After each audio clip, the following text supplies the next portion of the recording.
What's going on, everybody? My name is Alka, and in today's video, I want to be teaching you a full site setup for every single bomb site in the map of Skyscraper. Let's just get straight into it. So first of all, we obviously have the most popular site, Tea and Karaoke. This isn't actually a bad site. It's just a bit hard to defend because there's multiple points of attack that the attackers can come through, and if you don't know how to defend it, it can be a lot to manage. So first of all, the default rush that most people go with in higher elo when people actually know how to attack the bomb site is blacktop and black stairs, and then they'll occasionally have a fragger come in through dragon, and they'll just completely flood the northeast side of the map, and they'll try to plant in karaoke. Or in the low elo kind of default style way in ranked, what they'll do is they'll all push geisha, and they might have somebody push from terrace, I think is what it's called. Yeah, terrace. So that being said, you can set up the site in one way to cover both of these rushes. So first of all, what you need to do is you need to have somebody with a shield playing right here, typically a smoke player or a warden player, because you also want to shield over there. Either players are interchangeable, so you want to rotate right here. Now, I would make this crouched. The reason you make this crouched and not standing is because people, again, flood this part of the map, and eventually the person on the shield is going to have to rotate out. So when they do rotate out and you have players that are on the side of the map, you don't want them to be able to just sprint in the site for free. You want them to be able to make a little bit of noise when they crouch through the barricade, because again, crouching makes noise. Right, so you want them to make noise for a sound cue for you, and also if they're crouching, it slows them down, so you have more time to react and be able to stop them from doing the default plant, which, by the way, is right here. This is the default plant. People will play Osa, and they'll come all the way in blacktop, they'll put an Osa shield right here, and they'll plant right here. So, that being said, you put a rotate right here, you reinforce this wall, and you put a shield right here. And then you play behind the shield as a smoke, and you make sure no one pushes this doorway. So if they have an Osa on this doorway, what you do, you sit behind the shield, and once the Osa places her shield down in front of you to try to 1v1 you, you throw a smoke at her, and you kill her with gas. So that's what you do. Typically, you also have a Jaeger to put ADSs right here to protect your shield that also has barbed wire that can be watching these stairs. So you don't have to sit and worry, oh, are they pushing my stairs? Are they not pushing my stairs? No, you don't have to worry because you have barbed wire here that'll tell you if they're there or not, right? For a sound cue. So rotate here, reinforce there, shield here, playing behind the shield. And then also, you reinforce this wall right here. You reinforce this wall because people, the Osa player typically, will sit on this door and they'll be able to shoot you once you rotate off your shield, right? So if I have your shield right here, and I use the rotate right here to run back into sight, when I run back into sight, I'm vulnerable from this line of sight outside the door. So you want to reinforce that to make sure they can't shoot you when you're rotating back. So one reinforcement, rotate, shield, player, reinforcement here, and then you put feed holes on the left side of that. You put feed holes here because, again, right, like I said, the default plant is right here, and if you put feed holes there and you put head holes here, you can use this line of sight once you see them planting right here to be able to shoot them through the wall, and they're not able to see you, right? So it makes it a lot easier for you to deny the default plant if you're playing inside of T. That also being said, you can make a rotate in the center of the wall right here, and now you're able to rotate here. Or, if you want, you don't have to use the feed holes, and you can use this rotate as a way to swing right here on the default player, and you can use this rotate to throw smokes onto this doorway if they try to push you out from geisha and make sure you can't deny the default plant. So I'd make a rotate here, head holes here, leave these two walls soft, and then I would reinforce these two walls right here. Most people in Pro League will put a rotate here, and they'll reinforce this one because what they do is they play really aggressive on this side of the map, and they want a way to rotate back. In ranked, you're not going to see that, so I would just reinforce these two walls right here. That's 1, 2, 3, 4 reinforcements. Let's go over to geisha side. Like I said, the second most common place that they'll go is geisha, and what you'll do is you'll reinforce this wall, and then you'll put feed holes on this wall. The reason you put feed holes on this wall is because you'll have somebody right here in drum, and they'll be able to watch if anybody hops in through the window, or they'll be able to watch if anybody hops in through this wall, so that you can get some free picks here, and it makes it a lot harder for them to take geisha. So that also being said, you put feed holes there, reinforcement there, and then if you have somebody playing inside of geisha, you would also reinforce this wall. If you know that you and your teammates are not going to play in geisha, don't waste a reinforcement here. There's no reason. All it does is protect attackers if they play here and they try to get an angle, right? Which would be an angle right here, by the way. They would use this to get an angle into the hallway, or if they put it more to the left right here, they would use it as an angle to get into the doorway onto the site or into the hallway, and if you put a reinforcement here, it protects them from anybody on the staircase right here. So if you're not going to play in here, don't reinforce this. If you are, reinforce that.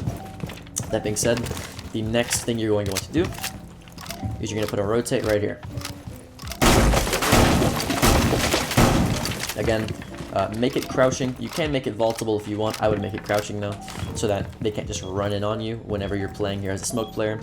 And then also, that being said, if you're playing here as a smoke player and you rotate back in, they can get on this wall and shoot you, right? So I'm going to reinforce this wall as well.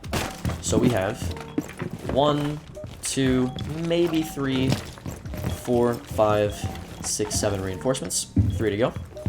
Next reinforcement is this wall right here. The reason you reinforce this wall here is because people can get on this window and they can get a long angle all the way through this wall, through the window, into the site right here, or just into the hallway in general. So you want to reinforce that wall. So that's 8 reinforcements. Next, what I would do is I would make a reinforcement right here. People love to come in through this wall to be able to take space really, really quickly. But if you have a roamer here, reinforcing this wall would make it a lot harder for them to be able to push you, right? So they'd have to either push you from the staircase, from the window, or from that doorway, or from that wall. Now here comes a tricky thing. If you reinforce that one single wall in Geisha, you can't do this. But if you didn't, and you saved it like I told you to if no one was playing in Geisha, of course, you would use those 2 reinforcements you have left on these 2 walls. Now, the only way that they can push you if you're roaming over here is from this door, or this area in general, because there's a window here too. Or they can push you from this window or the staircase, right? Not a lot of options. If you have none of these walls reinforced, they have a lot of options to be able to pinch you out, and therefore you would have to be playing inside of Dragon, and you'd have to give them half of the map control. You never want to do that, right? You never want to give them free map control. So I would reinforce those walls. So that being said, that's all the reinforcements. Next, you would want to have a deployable shield about right here. This allows you to watch anybody trying to hop in through the window. It allows you to also watch this door. And if you put a shotgun hole right here and right here, you can also watch into these rooms if they try to pass over. And you can watch this door right here if they try to walk in through that door. So some good angles there. I recommend putting an ADS in this corner to catch any grenades, but having both of those deployable shields is very good, and it's what you want to do. One last tip for this site is you want to be making as many head holes as possible. Because of these head holes, it makes it a lot harder for people to be able to push the site. So that being said, head holes here are a pretty good idea. If they're taking Geisha, maybe not, because then they can get angles into the hallway and in the site. Putting head holes here is not a terrible idea, because then you're able to watch the Geisha window from inside site if they try to hop in. But that also goes vice versa, they can watch into site, so, you know, pick your own battles. If you're not heavily extending on that side and you know somehow that no one else is going to be over there, then you can save those 3 reinforcements for these 3 walls, or you can save them for these 2 walls and this wall right here, just to kind of trap them inside Geisha. I do recommend you do that instead of extending if you are in the lower elo. Excuse me, voice crack. If you're in the lower elo, if you're in the high elo and you're on PC, I would recommend doing the extend strat, because most people aren't going to expect it. But that's pretty much it for the first objective. Alright, so I brought you onto Office and Samurai. Let's go ahead and go over the reinforcements first. So the reinforcements you want are obviously the 2 main walls right here. 1, 2. Then the next reinforcement you want is the reinforced wall over here. This is 3. And then you want a 4th reinforcement right here. The reason you want this reinforcement is because if you have this open, people on the breach can get a long angle from outside the breach into the other objective if they're able to open that wall with like an ash breach or just with their gun in general. So you want to reinforce that. However, if I could destroy this thing that's making noise.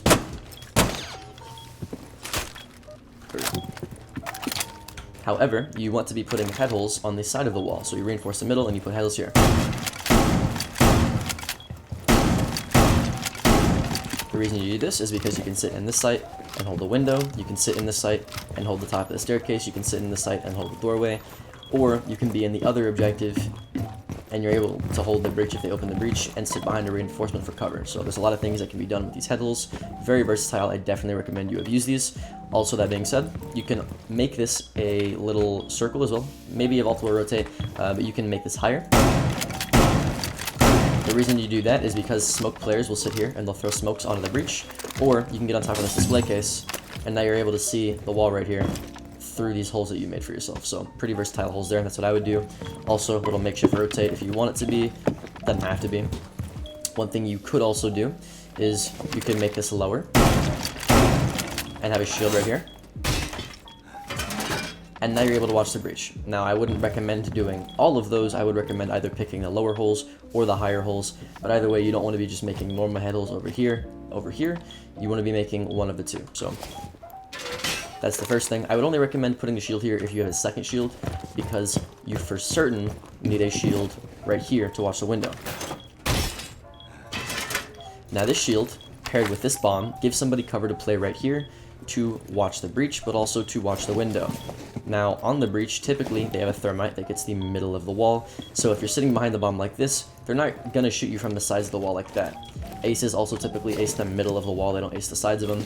So sitting right here, as much as the sides of the wall are exposed to you, they're not going to shoot you from there 9 times out of 10.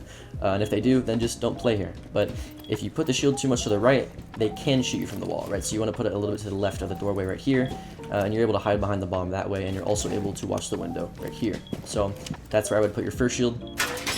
Let's go over some reinforcements as well. Reinforce this wall. That should make 5 reinforcements. Yeah, 1, 2, 3, 4, 5, yeah. And then what you could do, if you have a bandit, you want to reinforce this wall right here. If you have a Cade, you want to open it. Now, there's reasons for this. If you have a bandit, you want to reinforce the wall because people will come terrace side, and they'll open this wall and shoot the bandits off. Or, what they probably will do instead is they'll just go below and grenade it. So, typically, doesn't really matter, honestly. And people try to take the wall in ranked before they try to take terrace side. So, what I would recommend doing 9 times out of 10 is just make a rotate here. Or, leave it soft, whatever you want to do. Just don't reinforce it. I would make a rotate so the people on wall can rotate the bar, and now they're able to hold an angle onto wall through this door handle, like so. Now look at this. You get a tight angle onto the wall right here, and you're able to get some free kills. So I would recommend opening that, and then what I'd recommend doing is putting a hole right here. Reason for this being, you can stand on the table and get an angle on the terrace, and the last place you're going to check for a head is all the way up here on top of a table, so pretty good off angle there. That going into it though, we have 1, 2, 3, 4, 5 reinforcements. We have 6 left, so what I would do, I'd reinforce this wall, this wall, this wall, this wall, and then I'd go all the way into drum, and what I would do, the same thing that we did on the other side, right? We're going to put beetles here. People like to come in through the window through the the wall right here, and then I would use the last reinforcement on that wall right there, so that if they do open this wall, you have angles. If they don't, all you have to do is watch the window like so, and you get some pretty free angles there. So that's what I'd recommend doing. That's all 10 reinforcements. In terms of head holes, I gave you all the ones that you would need to know. You can also put some holes right here on the floor. So now you can watch the doorway below. With that out of the way, it's a pretty simple site. That is pretty much it for the Skyscraper defense. Let me know if you want a guide on how to attack Skyscraper. I can also do that. If you want guides on how to defend or attack any other maps, let me know down in the comments below. Like the video if you liked it. My name's Alka. Sub to the channel if you want to get better at the game of Rainbow Six Siege. And that's it for the entire video. Later.